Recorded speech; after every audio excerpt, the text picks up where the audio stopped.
আমি সারা রাত ধরে ঘুরে বেরিয়েছি, সেন্ট্রাল ফোর্সকে দেখতে পাইনি। সেন্ট্রাল ফোর্স শুধুমাত্র স্কুলের ভেতরে বসে খাওয়া দাওয়া করেছে এবং ঘুমিয়েছে বলে অভিযোগ করলেন বিজেপি প্রার্থী হিরণ চট্টোপাধ্যায়। আমি তো সারা রাত ধরে আনন্দপুর কেশপুর ঘুরে বেরিয়েছি, কোথাও সেন্ট্রাল ফোর্সকে দেখতে পাইনি। সেন্ট্রাল ফোর্স শুধুমাত্র স্কুলের ভিতরে বসে খাওয়া দাওয়া করছিলেন তারা এবং রাত্রিবেলা ঘুমিয়েছেন। আর আমাদের কেশপুর থানার ওসি অমিত মুখার্জি এবং আমাদের আনন্দপুর থানার ওসি সানি, এরা দুজনে মিলে তৃণমূলকে জেতানোর জন্য দায়িত্ব নিয়ে সারা রাত ধরে আমাদের কর্মীদের বাড়ি ভাঙচুর করেছে।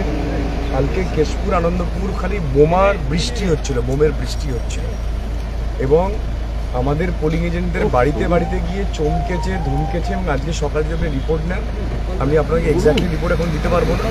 প্রত্যেক বুথে আমাদের পোলিং এজেন্টদেরকে বার করে দিয়েছে, কোথাও সেন্ট্রাল ফোর্স কিছু নেই, বার করে দিয়ে তারা তৃণমূলের অফিসে বসিয়ে রেখেছে এবং অর্ধেক জায়গায় আমাদের এখনও পোলিং এজেন্ট বসতে পারে।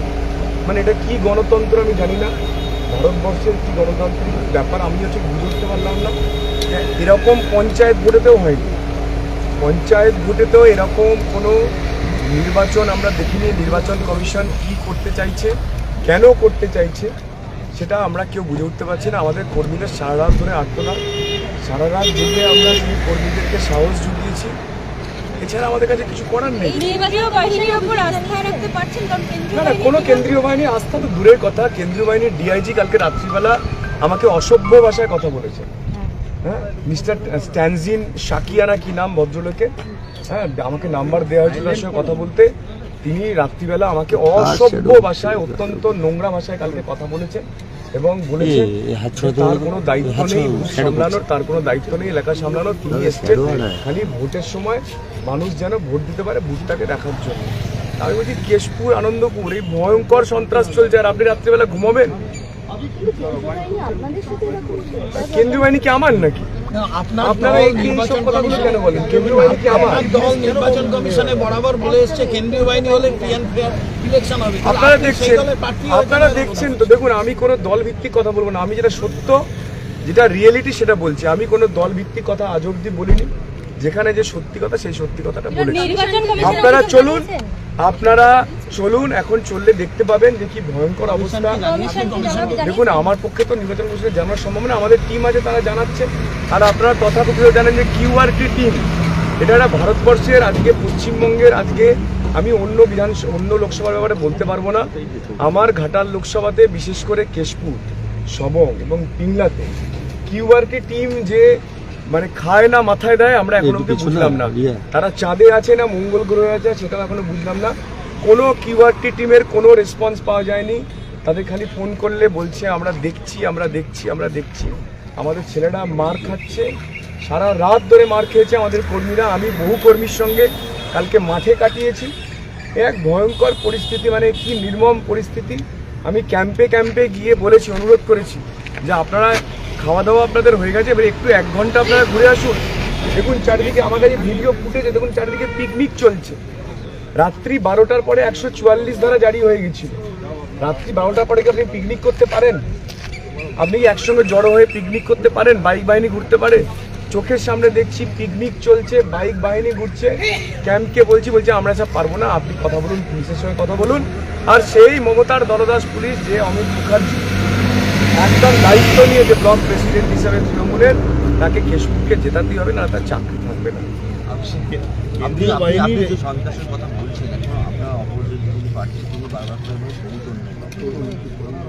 দেখুন, ওসব ন্যাকা কথা বলে তো গণতন্ত্র বাঁচানো যাবে না। উনি ন্যাকা কথা বলতে থাকুন, আর ওনার পুলিশ বাহিনী যে কাজ করছেন সেটা বাংলার মানুষ দেখছেন। দেখুন, ভোট মানুষ দেবে, আমি এখনো বিশ্বাস করি যে 7খানা বিধানসভা আমাদের ভোট মানুষ দেবে। আমাদের অর্ধেক নেতা তো এখন থানায় জেলে বসে আছে। তন্ময় ঘোষ জেলে বসে আছে, অজিত চৌধুরী জেলে বসে আছে, শিশির কুলবিকে কালকে থানায় বসিয়ে রেখেছিল, বলেছিল আপনাকে জেলে পুরবো, আপনি যদি কালকে এখন যদি আপনি মাঠে নামেন আপনাকে জেলে। আমাকে সেটা ফোন করছে যে আমি কি করবো, আমি কি জেলে থাকবো, নাহলে আমাকে আমি ভোট কাজ করতে দিলে আমাকে বলে জেলে ঢোকাবে। তাহলে বাড়িতে গিয়ে ঘুমোন, আর কি করবেন আপনি বাড়িতে গিয়ে ঘুমোন। আমাদের সবঙ্গের যিনি নেতা শিশির কুলবি, তিনি আমাকে ফোন করে বলছেন যে আমাকে বলছে যে এখন ভোটের হয়ে কাজ করলে আমাকে জেলে পুরবে। আমি কি তাহলে জেলে যাবো না? আমি বাড়িতে গিয়ে আপনি ঘুমান।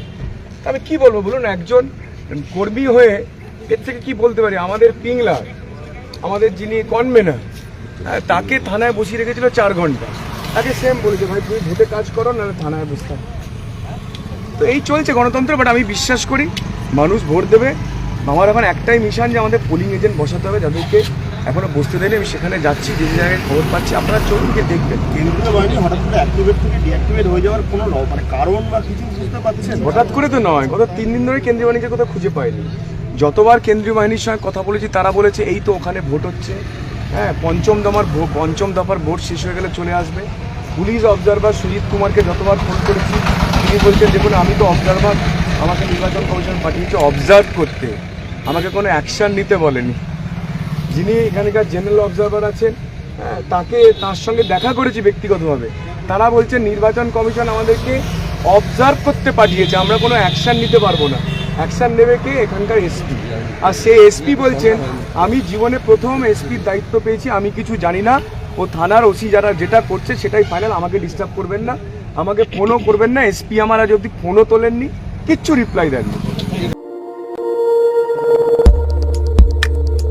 দেখতে থাকুন নিউজ প্রাইম টাইমস, আপনাদের সাথে আপনাদের পাশে।